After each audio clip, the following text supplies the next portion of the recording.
Awesome. That's the clap. And my feet are dry.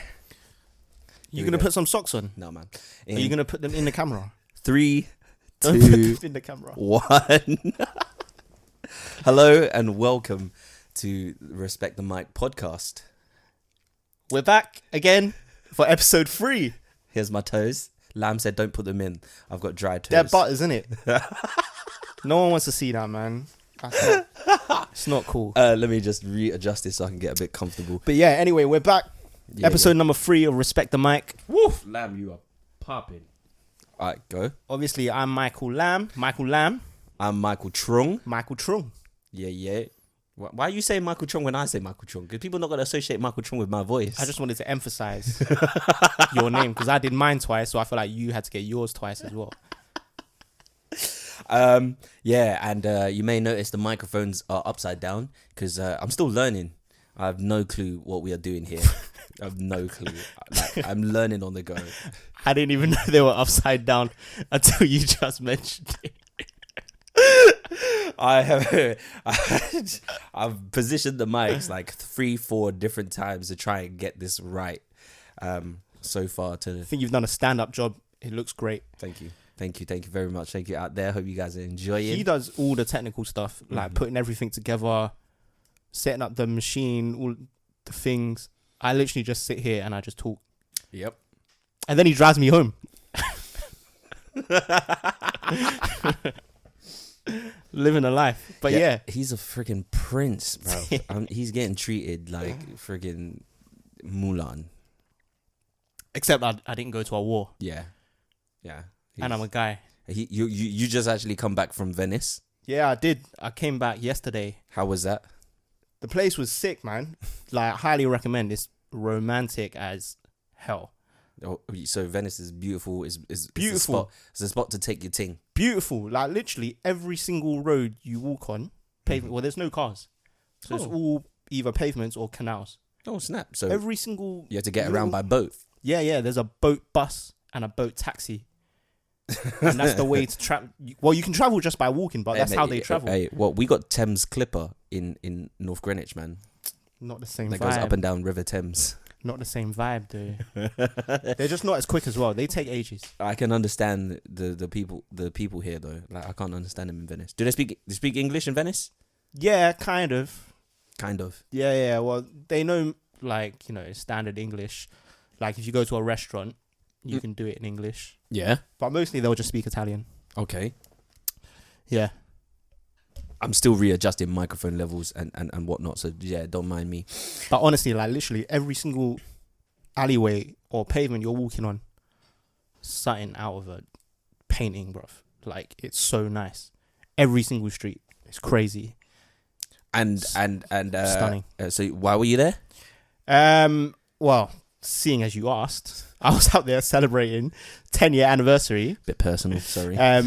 My fiance. Oh, congratulations. Well, she's my fiance in January, but oh no, we've been together 10 years. So Lamb's jumping the gun here. She's gonna appreciate being on the podcast. Yeah, no, big up Trang Lee, the whole Lee clan. Yeah, the whole Lee clan. I have not done anything interesting. I've had a shape up. Yeah, big up my barber, Moon. And yo, you don't even know your barber's name. His handle is barber.moon. What matters more than your Instagram handle these days? That's true. He's like your guy. Yeah, well, I've only been getting my hair cut, like, that was my second time. From that guy? Yeah, he was recommended by Isla. Is he, and you're sold? Well, he you know what? The service is phenomenal. It takes a long time to cut my hair. Like, I usually want to be in and out half an hour tops. Right. But, like, I'm there for, like, a good hour and a half. Like, so doing that shape up properly. Yeah, mate. And I don't know if you've ever had this, yeah? Man shaped me up, then used the blade, then had this little thing with a pump, and he was spraying hair fibers. Wait, hair fibers? Hair fibers onto the line to make it look sharper. So it weren't real hair. It was just, he was spraying hair on you. Yeah. Well, it might have been. It's hair fibers. I don't know if that's real hair or fake hair. That's kind of mad. But yeah, I've never had that. The shape up looked mad. But then I was just like, right, it's too sharp. It doesn't look real. It's like I look like a character on WWE wrestling on PlayStation or some shit. I don't know, man. It didn't look real, like a manga character. I can't see it now though. Yeah, no, because as soon as he did it, I rubbed it off. Oh right. Oh, you were like, I'm not done. Yeah, I'm not down. He took his photo and it looked fine on photo, but in real life, it was just like, raw. This is. It seems like this barber ain't gonna be like a permanent barber. Like the way you're going on. No. That was weird, but everything else was pretty cool. You know, his vibes, his music in there. Everybody's pretty young and chill. And his appointment. So like, I know that when I'm going there, I will get the guy to like. You don't get that problem when you roll up to the barbers and you're like, oh fuck, my guy's busy. I'm gonna have to go with next man who's never cut my hair before, or like new man. Yeah. And you know, when you go with new man, you know, I'm struggling at the moment. it's 50-50, bro. I'm struggling finding a new barber right now. Because I've had the same barber for like 5-6 years. Yeah. I've been going to the same place. They are proper Donnies. They do the shape up proper nice. They give you like the gel. They do everything. But you're 50-50, why? Well, for one thing, they kept hiking the prices. How much is it a haircut? When I went there, it was like 14 quid. Now it's like 19. 19 quid? Something like that. Well, 19 after my tip. So I usually tip him £1, which is kind of crazy. I mean, that's nice of you to tip, you know what I mean? Yo, it's important to tip. I remember getting a haircut like maybe 10 years ago and it was £6. Ain't like that now, man. And that was in Kingston upon Thames. Extortionate. Kingston upon Thames, brother. Extortionate. And that I paid £15 for that haircut, but I'm okay with that. Like I normally now pay around about 11. £15 that's not bad. Yeah, that's pretty good, man. But yeah, I'm struggling because obviously I'm moving out. Ooh, So I'm moving to a different area, and what was good about this guy was because he was only across the road, so I only had to walk there. quick things, Yeah. efficient time So is money. now I'm moving to a different place. Mm-hmm. I'm on a lookout for another barber, and then I found this pretty cool place. Yeah. It's actually like a Vietnamese guy that was doing it. Okay. And I was like, oh shit, like a Vietnamese guy. He was like our age. He lived in Deptford. Okay. Like he felt, Okay. and then I just felt like an instant connection with him. I was like, hey, yo, what's good? And then we had like a good rapport. So I was like, this might be my guy. I was like, hopeful. Yeah. But then he cut my hair and It was shit. it wasn't shit. All right. It was not shit. But It was not incredible. ooh, And you know, lamb's not because sold. your hair is important. Like That- you this gotta is- make sure the shape up is This is sharp. like the men's version of contour. Yeah. That's it. You gotta make sure your hair is always on point, 100. right? Hey, So I'm an actor. I know. his shape up was fine. Like he cut the hair fine. I was just kind of like, I really wanted you to be good. So now I'm still 50. I might go back to him. I don't know because the haircut was fine. Okay. I might go back to him, but I'm struggling for a barber. So like, yo, if you guys know a good barber, please hook me up, man. Around the Lee area. Yeah, if you're watching on YouTube, please give Lamb some recommendations. He needs somebody who can cut his hair. Yeah. Also, my Instagram is @HongMikeLam. So you can just slide in my DMs and just recommend me a good barber. Yes, please. Sort Lamb out, please. Sorry, I'm just making sure everything's plugged in correctly and just making sure levels are good. So I'm just faffing about. But yeah, that was a good introduction to Respect the Mic. And now we welcome you to the third episode. Episode 3. Episode starts 3. now. Well, nah, I mean, hey, that's important. Haircuts are important, man. People want to know. But what hot topic today, what we want to talk about is Quentin Tarantino's new film, which Once is Upon a Time in Hollywood. Yeah. So it has a character there, Bruce Lee. Yeah. It's meant to be a depiction of Bruce Lee. Yeah, so I was looking forward to this movie just because like I'm quite a fan of Quentin Tarantino. Yeah, 100%, man. So I saw the trailer and then I saw like bits of Bruce Lee in it and then I was kind of like, oh, how is he going to fit in this movie? Like, I was kind of like, I don't know. So I ain't seen this Is it trailer. gonna be- What happened in the trailer that made you No, feel well, nothing. unsure? Well, no, it was just the fact that he was there. So I was like, all right, he's going to be depicted in some way. I was like, is Quentin Tarantino going to do him justice? Is it going to be a good portrayal of him? Is it going to be when I watch it, I'm going to think, oh, yes. so glad he's in the movie. So in that trailer, in those few seconds that you saw of Bruce Lee, was it any good? it was hard to tell because all you do is just see his face and then just like a few actions. I didn't really give away anything. Oh shit! Did So you? it was did you see open-ended. any of his fighting in films and no? No, you just kind of just see him like, because the movie is about actors in Hollywood. That's what the movie is about. So there was a lot of like sets and stuff, and him like on the set and stuff. But I suppose we wanted to discuss this because now the movie is out. Oh, Snap is out now. It's out now. I think it was out in the US like a few days ago. I don't know if it's out in the UK. We might have to wait a little bit. Yeah, possibly. But the portrayal of Bruce Lee has received some backlash in like the national newspapers. Yeah, you tweeted something from Shannon Lee, his daughter, right? Yeah. So she watched it and she basically just wasn't impressed with the portrayal of Bruce Lee because it came across as, and I quote, that Bruce Lee came across as an arrogant asshole who was full of hot air. And it was basically she was saying, well, so they're minor spoilers ahead. So if you really want to watch it, like, cut out. Just skip the next 5 to 10 minutes. we'll let you know. But basically what happens is Bruce Lee challenges Brad Pitt's character on the movie set, and then they go like best of 3 rounds, and it's basically Bruce Lee initiating the fight, like, oh, you can't beat me, this and that. And they go 3 rounds. Bruce Lee first round like knocks him out soundly. Second round, Brad Pitt does the exact same thing to him, like throws him on a car. And then third round is like, okay, stop there, chill. And then Bruce Lee throws like a strut, blah blah blah blah, and it basically paints him out as like this villain, like who's just just some guy who's just coming in and just fucking shit like up for no reason. Like just starting trouble for no reason. That ain't the Bruce Lee that we know. Bruce Lee was a phenomenal guy. Obviously, he did massive changes, brought martial arts to light in America.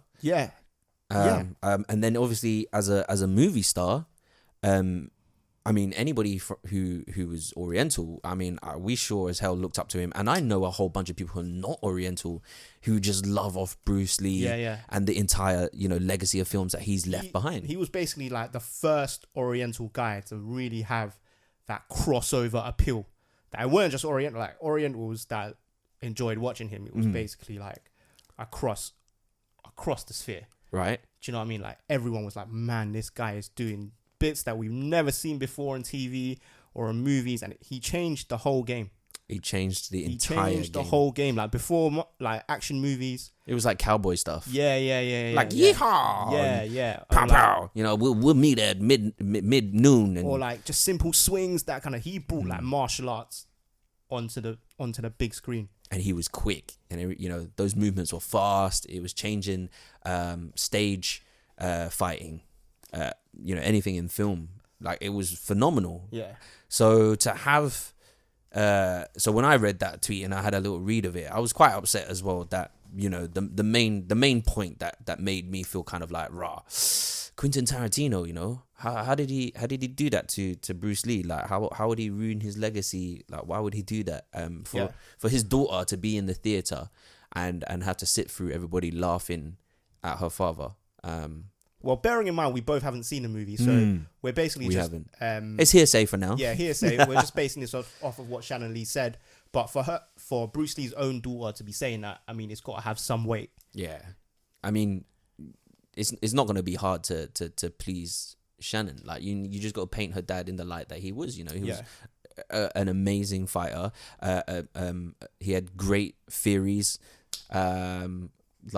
Just his way about life and the way that he pushed himself into the American life and made such a big impact. Being Chinese cool. But it's the fact that Shannon Lee was saying how he was being portrayed as a hothead or he was being arrogant.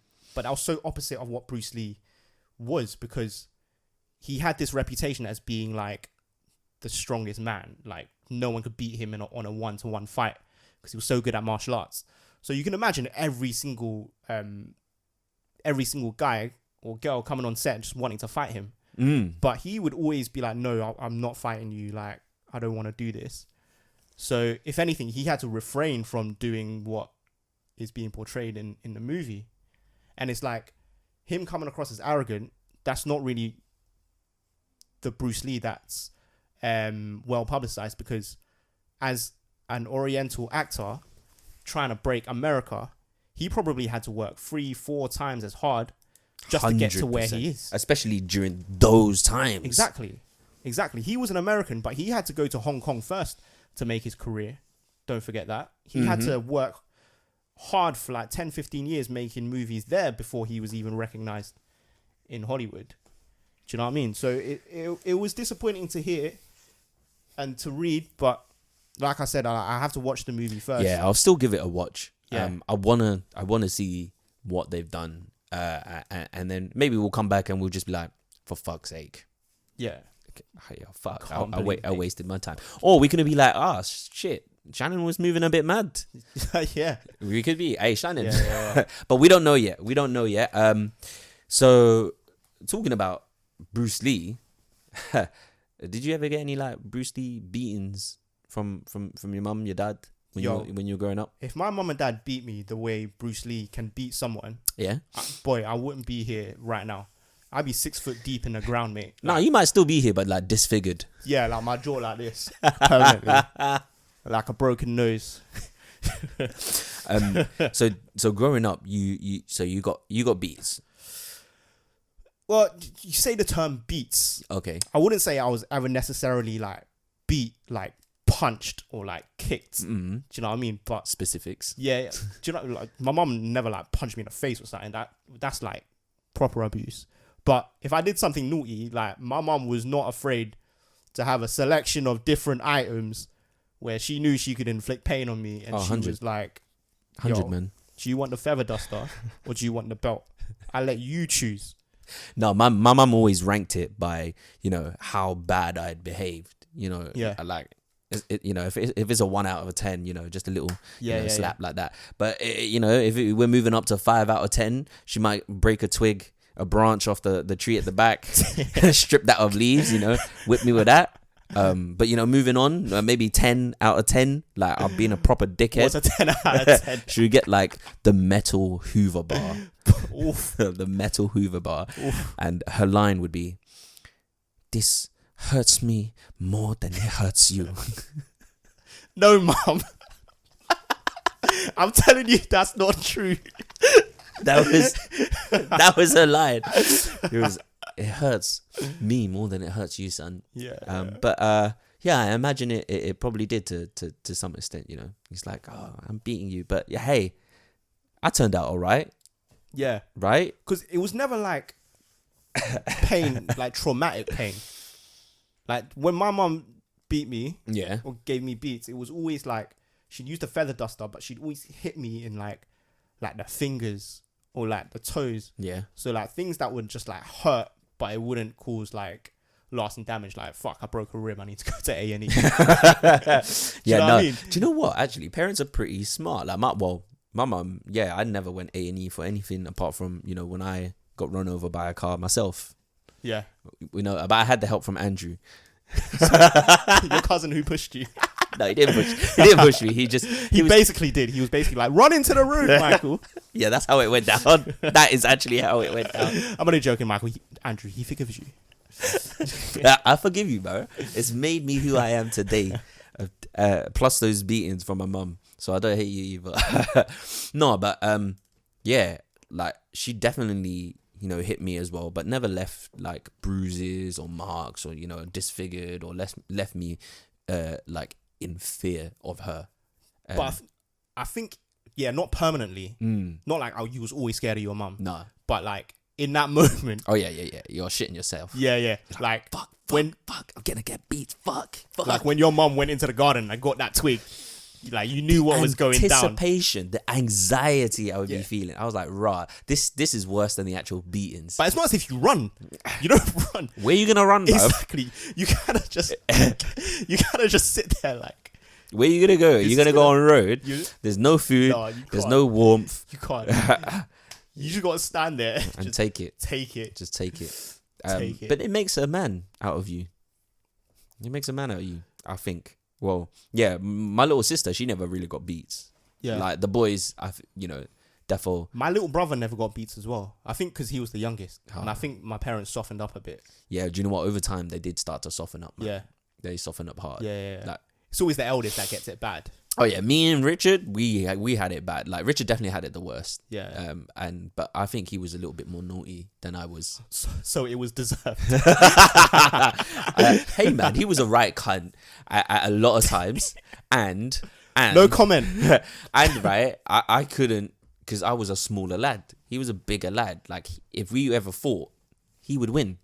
He would win. Apart from one time, just because he's older than you. He was older. He was bigger. He was taller. Yeah, because they're just physically bigger and stronger than you. Yeah, man. It's like sending a year 5 to fight somebody in college. Oh man, Richard's big. He's big. He's a grown man. But there was one time. I can't wait for this to come out. Like he pissed me off. So I can't remember what he did, but we were pretty young, and like I was like, I don't care if I'm gonna get fucked up by him. Like I'm so infuriated. I picked up like this toy phone. A toy phone, and I chased him with it and started like bashing him on the back and his head, and it was the only time he's ever cowered from me. Yeah, you shocked him. Yeah, man. You were like, I was just like this, like a wild animal just being pushed into a corner. There was just that one time. Breaking point. Yeah. But since then, never. That was the only one in like almost 30 years. You woke him up, blood. He was just like, that can never happen again. Bro, you should hear him now. He's just like, if you ever get stronger than me, I will pump steroids in my ass, and I will still beat your ass. Like, I don't know, man. We have a crazy relationship, but I love the guy. He's got a golden heart. He's a right bastard, but yeah. It's like Marmite. But yeah, back to the topic. Beats. Would you then say that those beats made you who you are today? Contributed to who you are today? Not maybe made, but definitely contributed, right? I don't know. No? Well, everything Do you think in my life necessary? has contributed to how I am now. So to say that A equals B, but I know what you mean. Like, yeah. If I got beats for doing something, you better be damn sure I never did it again. So my parents got their way. Like if I was naughty and I did something that they didn't like, I never ever did it again. That stayed with me. I was like, forget this. It's not worth it. Oh, bro, traumatic. So traumatic. I guess it kind of works for them. I don't think it changed me. It's not like my relationship with my parents is still full of love. So I don't think 100%. it impacted like me, like emotionally, by getting beat. If anything, it just made me, I think if anything, it was just quite normal. What was really weird is going to school and talking about it, because getting beats as a kid, it was always seen as like abuse, and it was always a bit of a taboo. You can't just go to your teacher and be like, I was well naughty yesterday. My mum hit me with a feather duster. She'll be like, what? Where's social services? Do you know what I mean? You know what? It wasn't something that I talked about at school. Like, I never went to my mates like, oh, look, I got some sick beating last night. Like, I was a dickhead. Yeah, but it's like whenever the topics come up, because your teacher would be like, because they're obviously trying to teach what domestic abuse is, and trying to teach if like parents were being abusive to you, that it's not okay. Yeah. And then I was kind of like, my parents do that? Is that bad? I was kind of like, in the NSPCC assembly, like, do I need to reach out? Do I need to take down their numbers? Thankfully, I had a bit more common sense, and I was like, nah, this is different, man. Nah, they're not talking about the same thing. Yeah, I think, I agree. And it's hard to understand that as a kid, right? But now looking back, I'm like, yeah, my parents never took it to the point where, I was in some serious pain or like I was injured. Like, they would not throw me down the stairs and like I'll come out of a broken foot and I have to turn up to school and be like, yeah, I just tripped. Yeah, that never really happened. Like, it was my mum threw me down the stairs, but it's because she loves me. No, it was cause and effect, right? I did something and it wasn't right. Like, I smashed something or I played with something that I wasn't supposed to. Yeah. Like, I'll get hit so that I guess I would know if I do it again, it's gonna happen again. You always knew why it was happening. Yeah. It weren't like, where did that come from? It's kind of like, oh man, I really shouldn't. Oh no, my mum would dictate why I'm getting this Yeah. beating. She would explain to me whilst doing it, but also say it hurts me more than it hurts you, son. And I'll be like, oh, okay, so it's fine then. Yeah. Because you're hurting more. But it would make me realize, I'll be like, oh man, I never should have used your eyeliner to draw all over the walls. That was a double whammy. I drew on the walls and used her eyeliner. Oh. And then I never did it again. But still a great artist. No. Yeah, it was a Picasso painting on that fucking wall. Nip that in the bud. Lamb just does not paint anymore, man. Scarred for life. Yeah. No, I don't want to paint. It just brings back memories of the feather duster. So would you then, when you have kids, would you beat them? Strangely enough, no. You wouldn't. Nah. I feel like there's better ways to communicate. Bro, shut up, man. Sorry, it's just the cat's there just moaning. The weird cat. If they're doing something wrong, Yeah. or whether they're doing something right. So I think because I'm better equipped with like cognitive psychology and like behavioral psychology, which I don't think my parents had access to like growing up like in Vietnam. 100%, yeah. That I would be able to deal with those sort of situations without having to, yo boy, you're getting the belt tonight. But at the same time, I Yeah. don't think what they did was wrong or anything. No. Like, I think it was effective parenting, but there's no right or wrong. There's like loads of different verticals that you can go down, and that was just one of them. Like, it was cool. I think I agree with you to most extents. I think I would very steer away from that kind of parenting technique. But if worse came to worse, and you know there is just a little slap. I think that's the most I'm gonna do. And now, like, it was just my relationship that I had with my parents was a lot different growing up. Like, they were seen as like the example, right? Like, growing up, they were just the example. You just have to follow by example.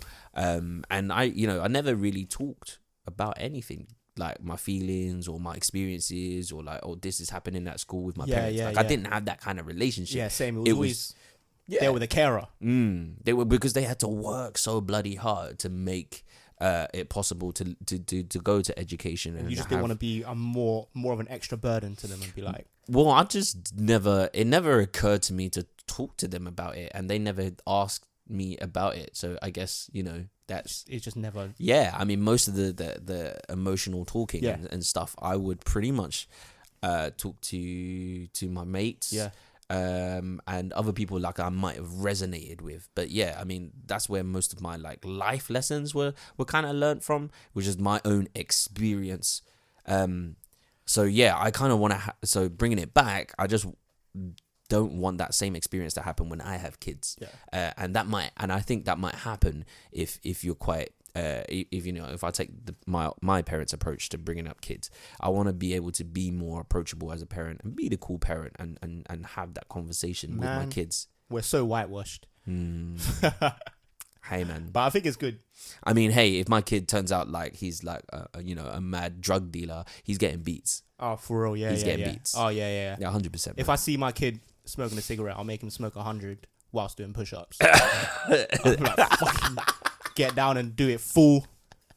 That is mental. Imagine trying to smoke 100 cigarettes and do push-ups, mate. Lightheaded, and you would pass out. Hey, it's his own fault.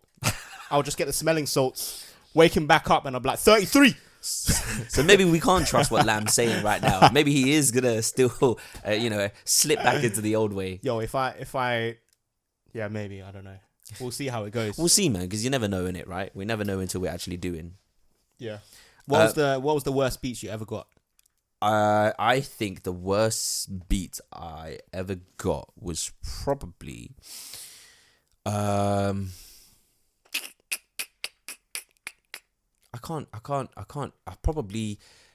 was in my mum and dad's factory, maybe about 6 or 7, and I must have been fucking around on the computer. And in them times, it was like really, really shit computers, right? I'm talking like Windows 95. Yeah, like Connect 4, Minesweeper. Minesweeper, that game was Yeah, I must have been fucking around, and I think my dad just got pissed off, but he didn't actually beat me. He gave me a good telling off, but he picked me up one hand by the foot, and hung me over the stairs. And he goes, "If you fuck around again, I'm gonna drop you." So yeah, that was pretty traumatic. That's fucking crazy. That's well scary. But no harm was done. But you never did it again. Yeah, I mean, I don't even remember what it was that I did. So yeah, it was just erased from your memory, mate. Yeah, mate, it's so traumatic. Your brain was just like, just delete that. Just delete it. You don't need it ever again in your life. I don't want to be hung over the stairs again. And what was your worst beating? It wasn't even a beating, but I did something really bad. Well, me and my brother both did something bad. I think we were just like mucking about too much, and we just started play fighting or whatever. And then she separated us, and she took me out into the garden. Yeah. And then she just locked the door. She just locked the back garden, and then she just said, "You're staying out here." And then I was just like, "What?" And I just sat there. I just sat there by the garden screen, and I was looking into the living room, and I was just like, watching TV from the garden. No, I was looking at my mum. Oh, snap! That must have been. She was just sitting there, and I was just like this. I was like, "Mum, let me in." What was even worse, my brother was put out the front door. Oh, so snap. he could have run away. What, at your mum's place? No. Oh, snap! He was just literally sitting outside. Oh, snap! Crazy, innit? Hey, but you lot are crazy though. Remember that time you were telling me that he just stole your mattress?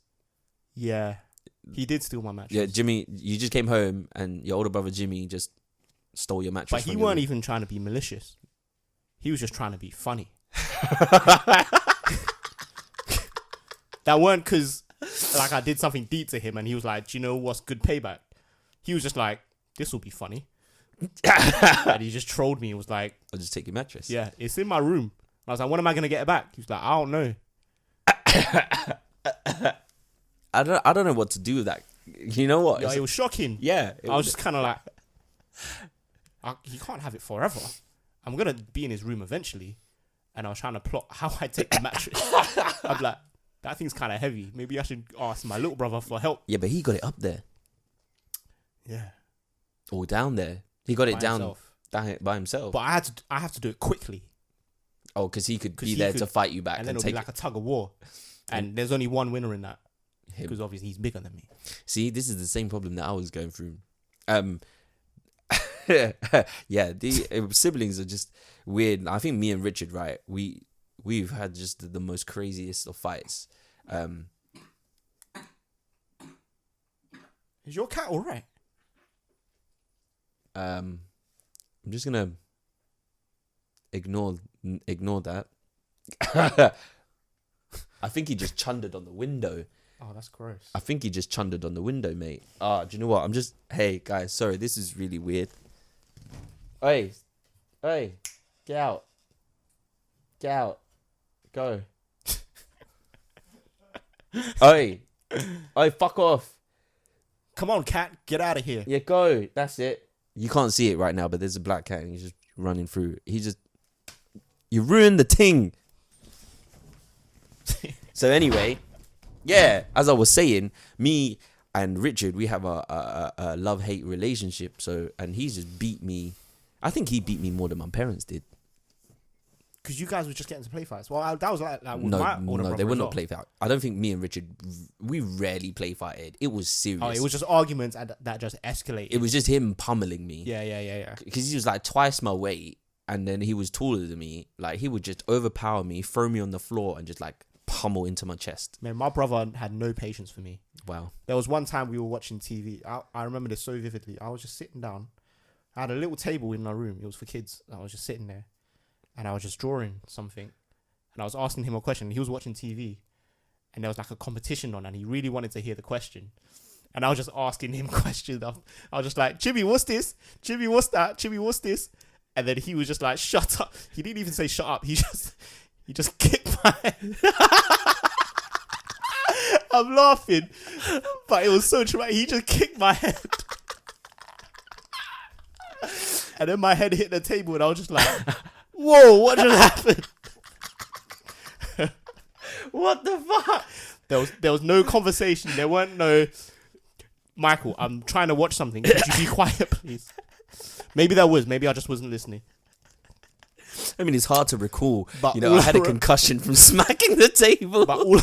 And then I remember, and then he just realized what he did, and he just looked at me like, "Oh shit!" So he felt remorse. Like he couldn't believe he did it. I didn't even get mad or anything. I was just in shock. I just went back to drawing. I was just kind of like, "Whoa, that was mad." And we did not learn that from Bruce Lee. See, he didn't behave like that. No. No. He might have learned a kick from Bruce Lee. Yeah, 100. I learned a lot of martial arts from just watching like his films.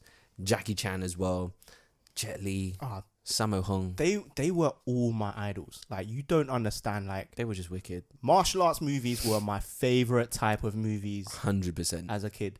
Like, I would get so excited when my mum was like, "There's a new Jackie Chan movie." I could not wait to watch it. It was just phenomenal. Like, it was a sick role model growing up. I remember this so vividly. When I was younger, I think I was about 8 years old, 9 years old. And then Channel 4 were doing like this special thing to commemorate Bruce Lee. Oh. And then, so they showed his movies on Channel 4. Oh, yeah? And I remember my mum and dad being like, "Yo, you need to watch this guy. You think you like Jet Li and Jackie Chan? Watch Bruce Lee. We're all going to watch it." We watched it together. And then it was Channel 4, right? And they were speaking Cantonese on Channel 4. And I couldn't believe it. I was just like, "Oh my God. Game changing. This is crazy." And I was like, "Mum, who is this guy?"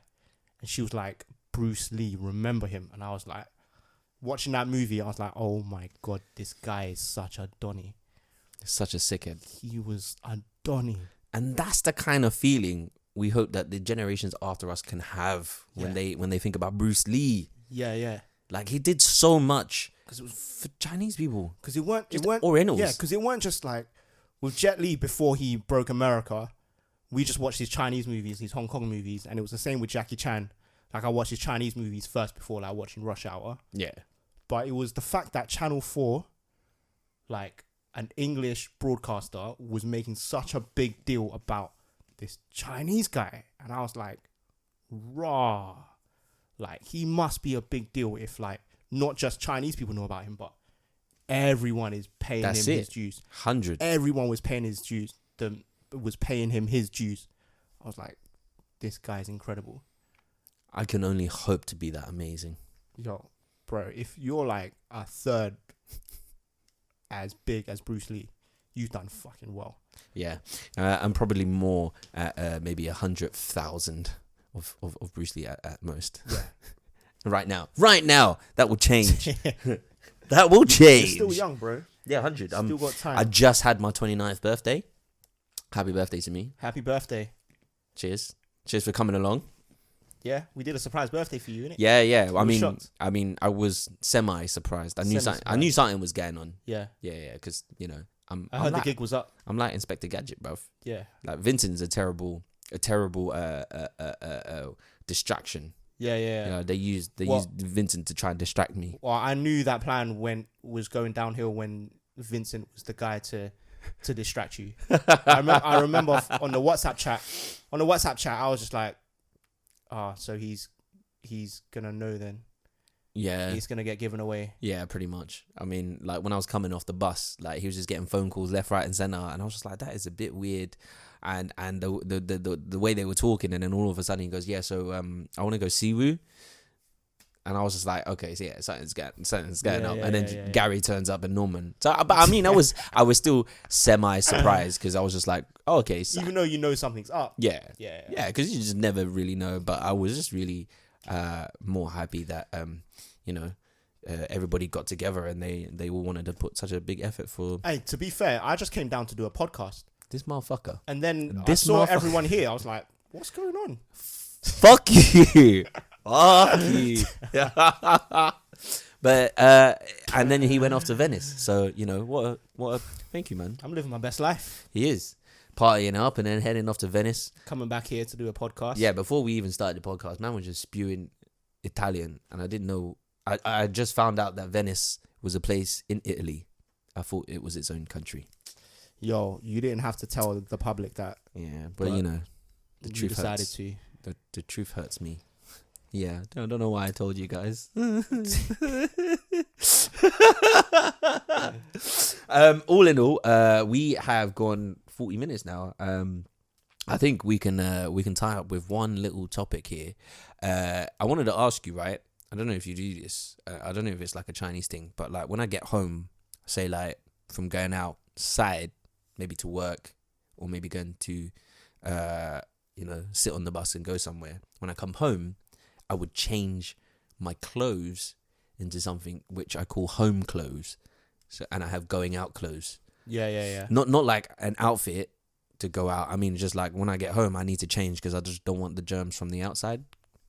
Do you do this? I do this, but not because of germs. No. But I just want to be more comfortable. Oh, okay. Yeah. Oh, okay. That's also that is also part of it as well. Because jeans, you don't want to be chilling out in your jeans. Yeah, you just usually want, trackies or whatever. Yeah, at home. Yeah. So like I've always wondered, right? Because I've been to a couple of like white friends' houses. Like they're just chilling in what they came out in. They don't get changed. Yeah. And the whole idea of just wearing shoes in the house, I'm not on board with that either. No, because you're bringing in everything from the outside, like all the dirt, everything you stepped on. Yeah, cat you're doo doo, bringing it into your house. dog doo doo, somebody's phlegm. 100%. Take your shoes off at the door, mate. Yeah, and then welcome to the clean environment. It stays clean. But I don't know if that's the case for everybody, because my one experience can't speak for the entire Caucasian race. Yeah. But. Yeah, man. I think you guys should. This is my advice to you: change your clothes and take off your shoes when you get home, and yeah, you live your best life. Taking off your shoes makes so much sense, though. I don't know. Yeah, right. Because if it's raining outside, you don't want to be tracking in. Exactly, bringing all the mud onto your carpet, onto your floorboards. Yeah. Because then you just got to clean that anyway. And like just wiping it on the doormat, you're wiping it on the doormat from previous. Doormat wipes. Yeah. So you're just bringing that into your house anyway. For real? So that doesn't work. You would potentially have to soak your shoe in, I don't know, disinfectant. Yeah. Like 100% ethanol. I find it so weird when people don't take off their shoes at the door. Yeah, man, it's proper strange. I'm just like, you're bringing in so much dirt. I you know what, the thing that always gets me, and I don't know if it like people actually do this. So if you're Caucasian or you're whatever, if you're any race and you do this, you just let us know in the comments down below. But I always like see a film or I see a series, and such and such subject A will go into their room and they'll still be wearing their shoes, and then they'll jump onto their bed with their shoes. That's a straight no. I like to sleep like naked sometimes. Like I don't want to be rolling around in what my feet were in.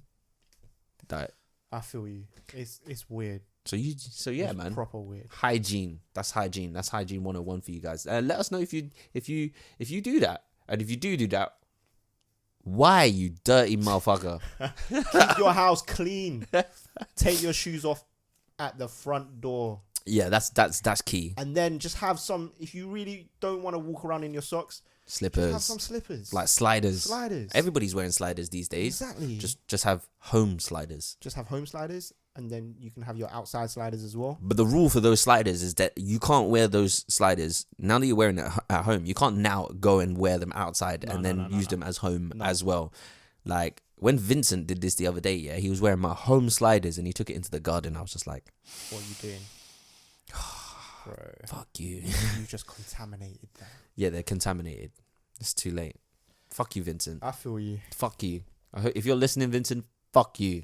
You ruined the surprise and you ruined his slippers. Yeah, but thanks anyway. You took me out and he took me to Shoreditch. And he took me to like a what do they call food festivals? Food stalls. I mean, there weren't a lot of people and there weren't a lot of stalls. Box Park. Yeah, but before Box Park, it was like Shoreditch High Street esque area. But yeah, was it in near Brick Lane? Yeah. Oh, the old Truman's Brewery. Maybe. Was there a thing called Orange Buffalo? Yes. Yeah. It's like a long street. Yeah. Bad man wings. But yeah, there weren't really many places about, and then I was just thinking, rah, I'm starting to smell bullshit. But he took me out, you know, he fed me, and it was good to catch up with a man like Vincent. He's been gone a while.